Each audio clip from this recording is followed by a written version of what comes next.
we explain very clearly to them that we firmly oppose it. But how to solve the world problems? In our view, sanctions, the threat of war are not the proper means to solve problems. From our philosophy, from our culture, we trying our best to solve the problem through peaceful means, through dialogues. There are give and takes, compromise. It's not through this kind of the threat of war. So we hope that this issue could be solved peacefully. Our Assistant Minister of Foreign Affairs recently visited Iran, and also I think Iran is proposing to have a kind of meeting in Turkey. We hope there are more. This kind of thing we encourage. Generally speaking, China is a factor of world peace. China is a big panda in the world. We are very friendly. We have nothing to hide. But from my experience, that there's no country in the world who declare openly that we will never first use nuclear weapons. Who dare to do that? That means we have the nuclear weapons just in case of defense. We never first use it, and we advocate free zone, nuclear free zone. We support Southeast Asian nuclear free zone, and we have a very discussion with them, and we fully support. And I think there are a lot of misunderstandings about China, and because of the ideological differences. Actually, we do not care much about the ideological. We want to have a harmonious world, agree to disagree, and you could live and let live, and choose and be chosen. It's something you choose. We follow very much like in the Indonesian, that we value very much our independence. Our foreign policy has two main points.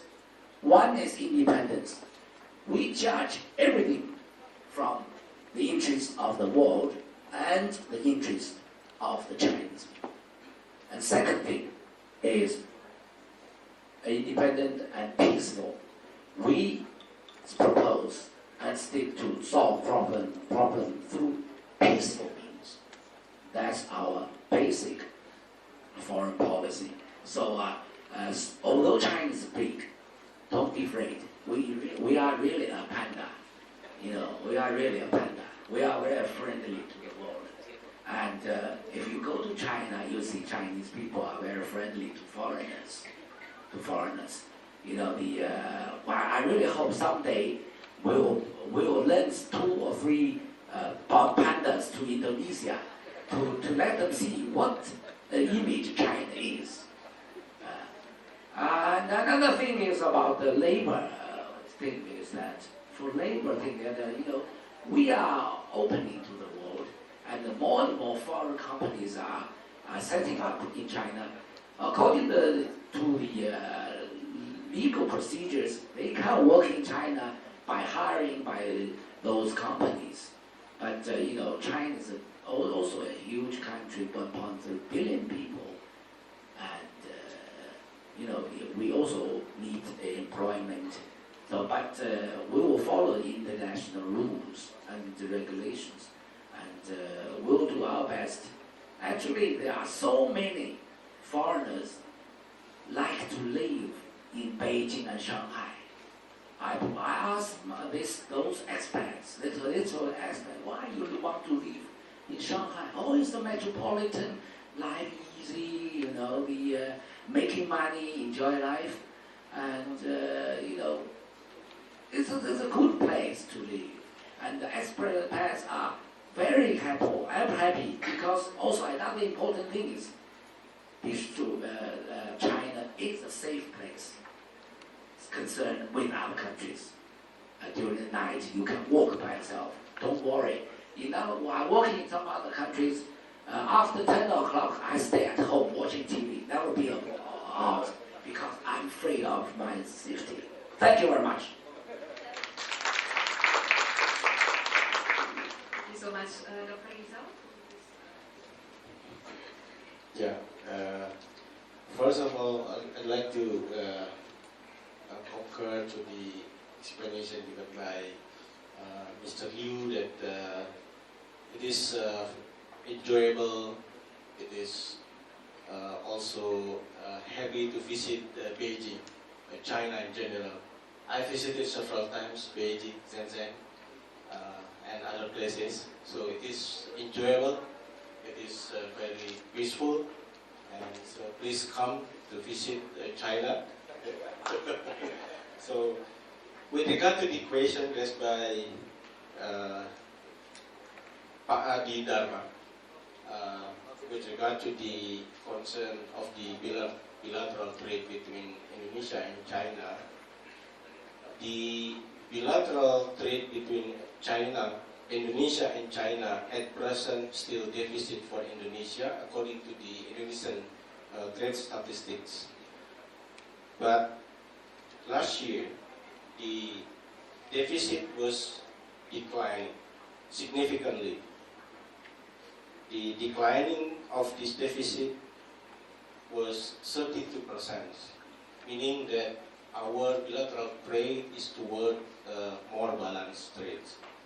And I think our bilateral relations in terms of the bilateral trade, has already passing through the difficult time, especially in 2010, when the first time ASEAN-China FTA just enacted. So there were a lot of trade within the domestic entity, small-scale industry that cannot compete with the China product at that time. And I think given the fact that some trade statistics indicated some support this situation. But now, I think the bilateral trade between Indonesia and China has already shifted from the rivalry, from the competitor relations among the product of the industry, Indonesia and China, towards complementary. As the economy in China also indicated by the raising in the labor wages. So the industry in China must shift it toward much higher value-added industry, meaning that the product of industry from China now is becoming complementary to the Indonesian export. And between two governments, as you asked whether is there any government support or government policy, yes, between the governments of Indonesia and government of China, we already established the team to overcome this trade balance, the deficit situations. The two leaders already targeted the two bilateral trade in 2015 by 80 billion US dollar with the balance and sustainable trade. So not only targeted the value 80 billion US dollar, but towards balanced and sustainable trade, meaning that the bilateral trade from this 80 billion US dollar also will be set by the Indonesian exporters.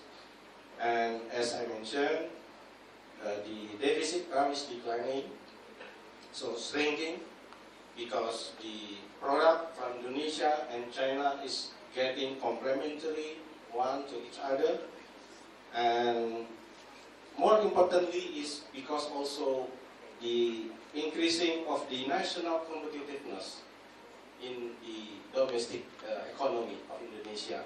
also contributed to this export growing to the China, including to rest of the world. Indonesia is now improving the national competitiveness by debottlenecking the infrastructures, especially on the supply chain connectivity. The government is already launching the so-called master plan. Yes, this master plan for acceleration and expansion of the Indonesian economic growth, which is one of the components on this master plan is the connectivity. So we are improving our railroad, our bridge, seaport, and so on, and this will contribute to the competitiveness of our product. So I think we need to improve our competitiveness so we can have better bilateral trade with China, and the trend is indicating declining on our deficit, so it's a good sign. And we also established a team to overcome the problems on the market access. Our products have problems in entering the market in China as well as in the other way around. So this team discussed what's the problem and try to seek the solutions, like win-win or mutual benefit to all of us. So I think this is the explanation. Terima kasih. Thank you so much. Probably, since we need to wrap up, probably two more to Natalie and probably Eric. Any more questions from that side? No? Okay. Yeah, that gentleman over there. Natalie? Just a quick question, Your Excellency. I am from the Department of International Relations and from the Center for Chinese Studies.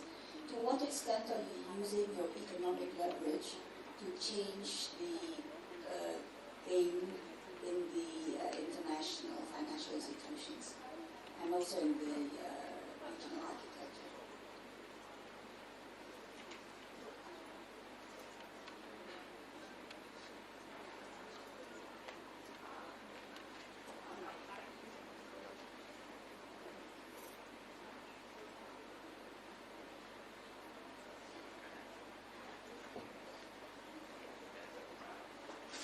Good morning, Your Excellency, Mr. Liu Quan, Your Excellency, Dr. Rizal.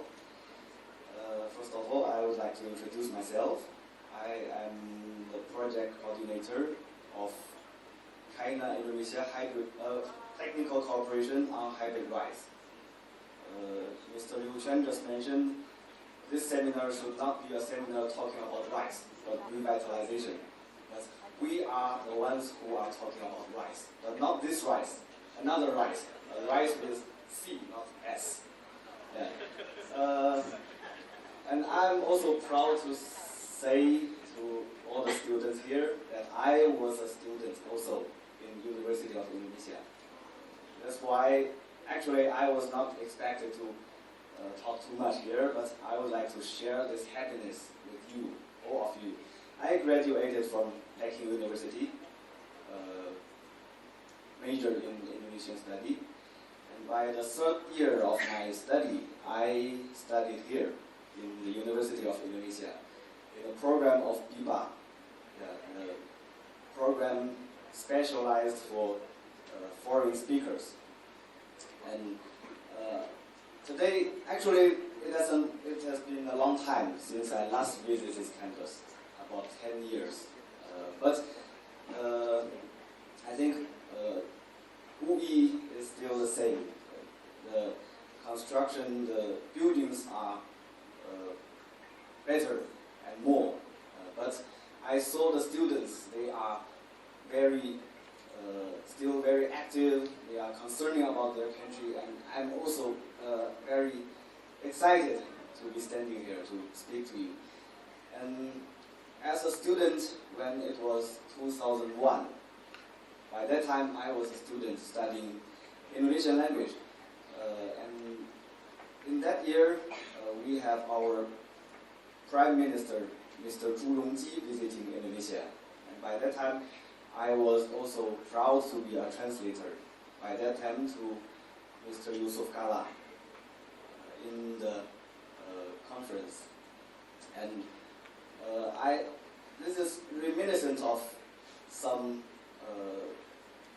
recall of the old memories. By that time, Mr. Yusuf Kala has also raised the question about how Chinese produce products cheap and how do China increase the competitiveness. And it is still a question up to today. And I think there are experience that's just like His Excellency Mr. Liu has mentioned, there are some experience that cannot be shared. But there are some experience that can be shared. And I am standing here because I was dispatched by our government to share this experience. In 1970 something, China is still a rice deficit country. But there was a professor named Yuan Longping who invented hybrid rice. We are working on hybrid rice. And I would also like to speak something in favor of free trade by giving a vivid example about the project we are working on. Our project has been started since 2010, and it was a project between the governments. We are working as the implementing agency. The project is focused on hybrid rice research. Hybrid rice, since 1970 something, has successfully raised our rice production, rice productivity by up to today by about 40 to 60%. And I think that is a factor why rice are cheaper in China. And also why Vietnam, who has adopted hybrid rice about 10 years ago, now from a rice importer become an exporter. And now Indonesia, including Indonesia, is importing rice from Vietnam. We are not from China. What we are doing here is to introduce the technology, not only our seed, but the technology. This is planned by our government, and this is in favor of free trade, because Indonesia is a country having very vast rice paddy field. And we have calculated if Indonesia can raise the productivity of rice by 20%, Indonesia can be the biggest rice exporter in the world, not like today. And what we are going to do is to jointly research the good varieties using our technology, but for the benefit of Indonesian. And we have 3 steps to do this. The first step is to introduce our technology, and jointly we research for the good varieties for Indonesia. And the second step is to develop a partnership with the farmers, with our seed, and also in cooperation with the fertilizer company, and also some financial institutions here in Indonesia. And by doing this, we hope that the productivity of rice in Indonesia can increase significantly. And the third step is we are already talking about this with the state-owned company in Indonesia, like PT Pertani and PT Sangyong Sri, about establishment of food estate, by using the Chinese technology to increase the productivity of rice. And here comes my question, Your Excellency, Mr. Liu and Mr. Rizal. Yeah. Because we are in collaboration with the state-owned companies in Indonesia, and we are talking about the construction of food estate, the